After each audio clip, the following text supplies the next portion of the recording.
Good morning and welcome to the Dan Beasley show. It's Monday, 4/29, 2013 and 8:17 a.m.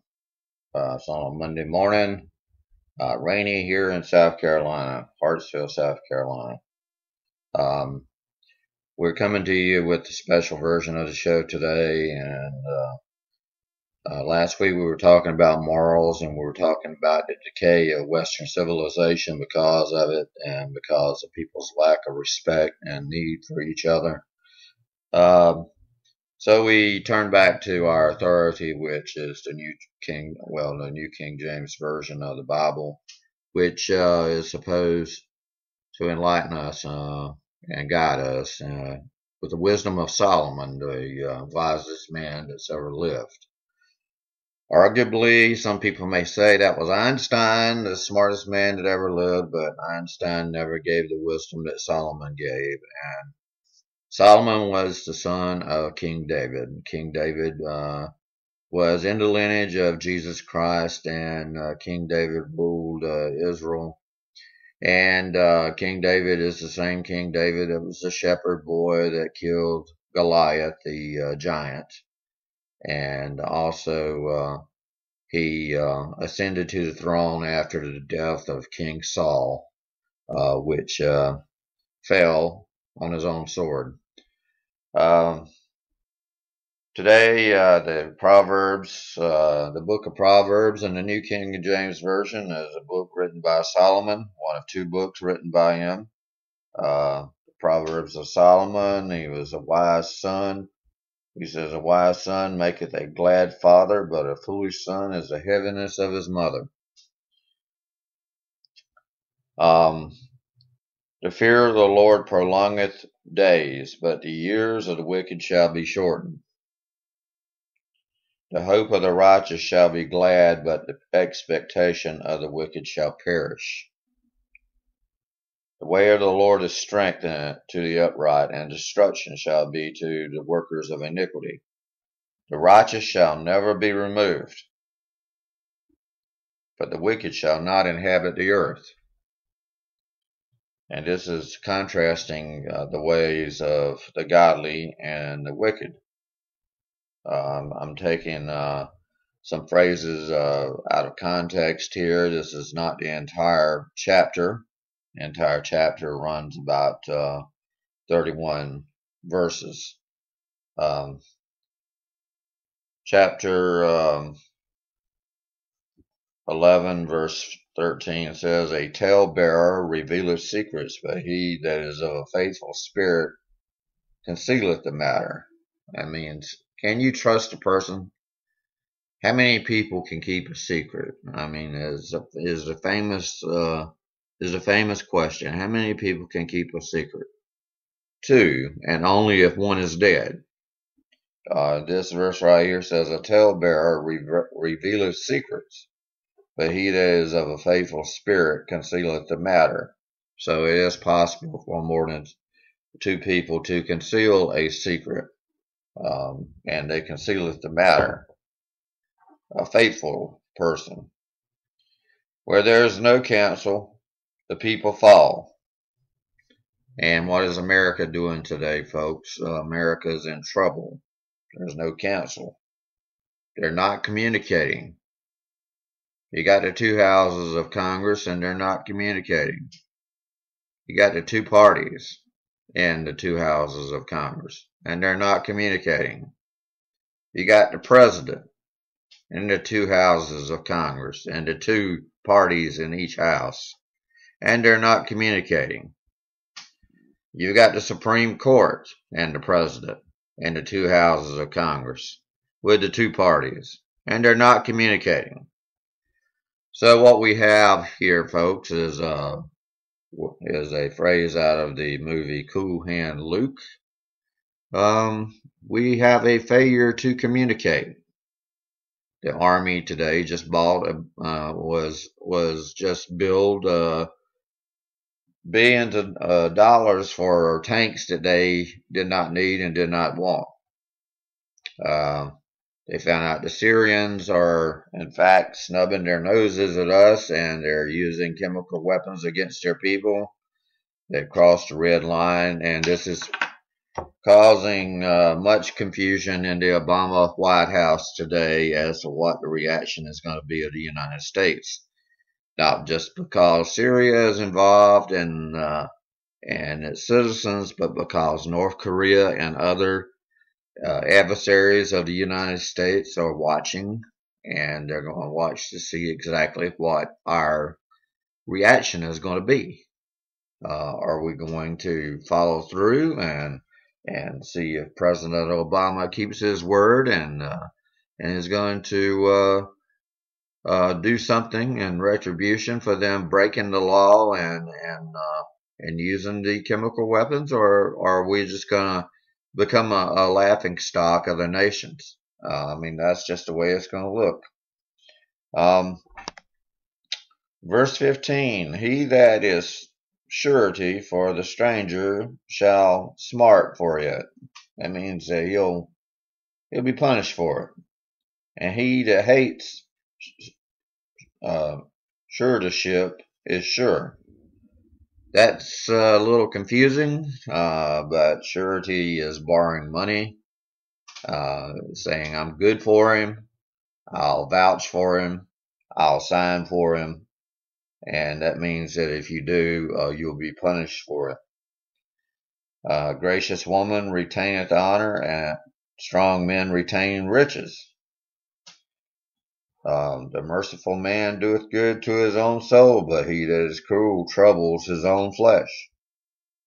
The wicked worketh a deceitful work, but to him that soweth righteousness shall be a sure reward.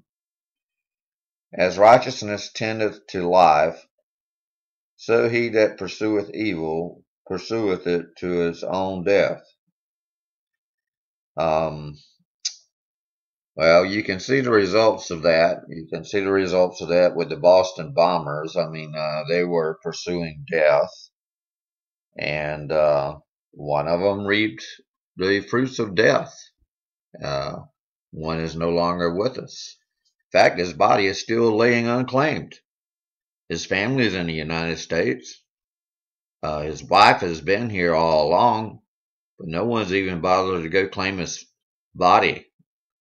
And, that's, I don't know, the memory of a person that lingers, after death, it says a lot about a person. If a person is held in high repute, his memory is going to last long, and the effects of his memory will last long. The effects of his works will. But he that doeth a cruel thing and is doing something that's evil and is bringing death upon people, people don't want to remember it. People do not want to even be in the process of remembering the person.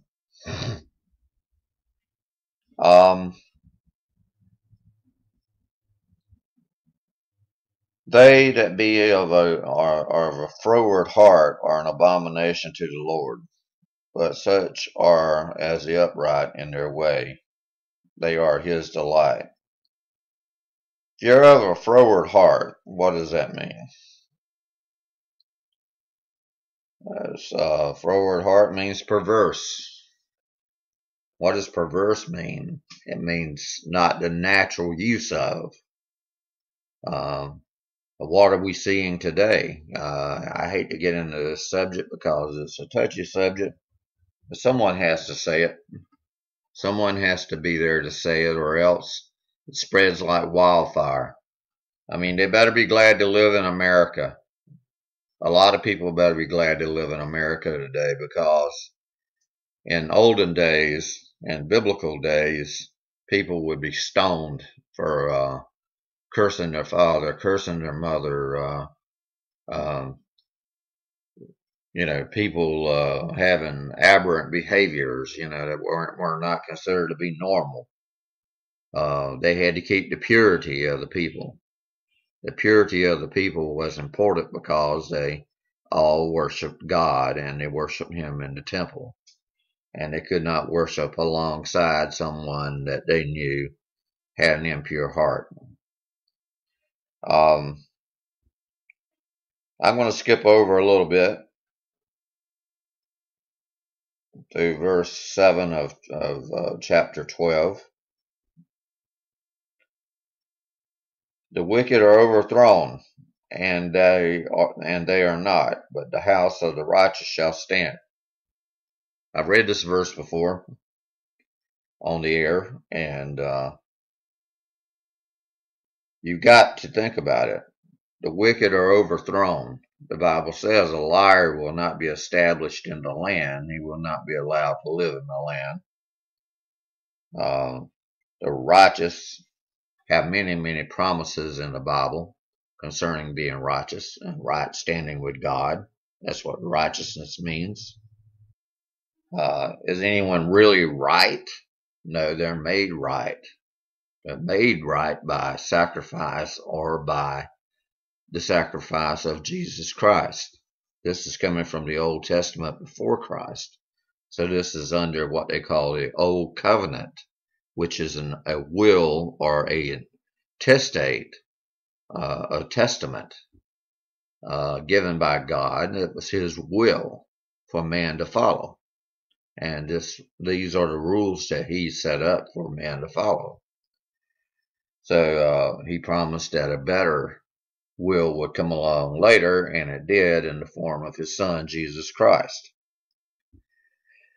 I'm going to jump back one verse. The words of the wicked are to lie in wait for blood, but the mouth of the upright shall deliver them.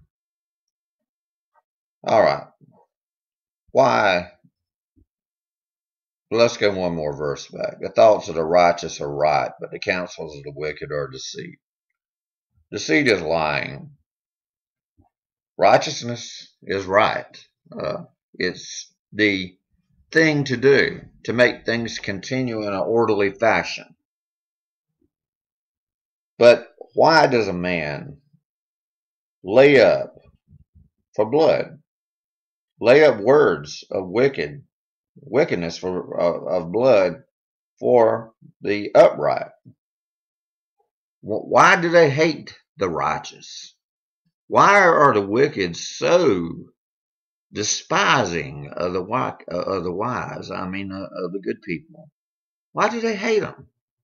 I mean, it's like oil and water. I mean, it's like what's going on in the Middle East right now.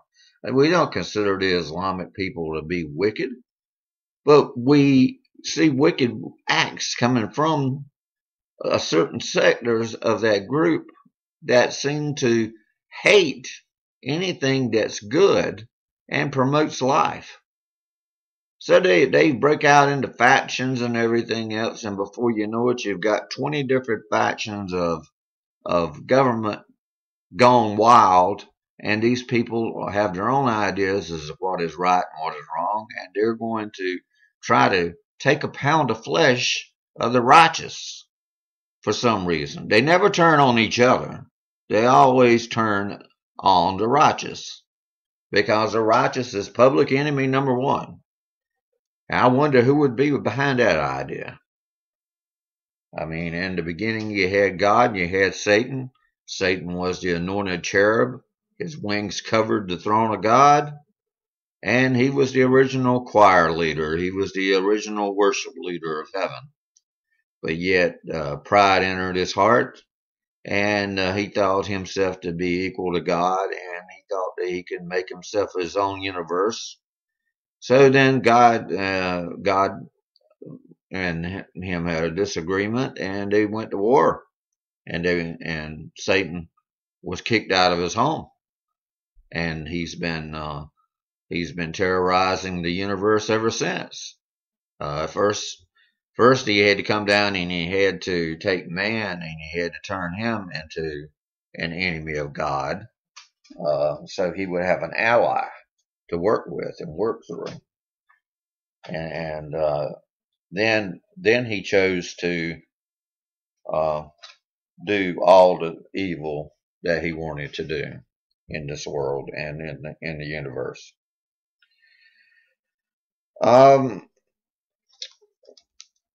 Verse 8.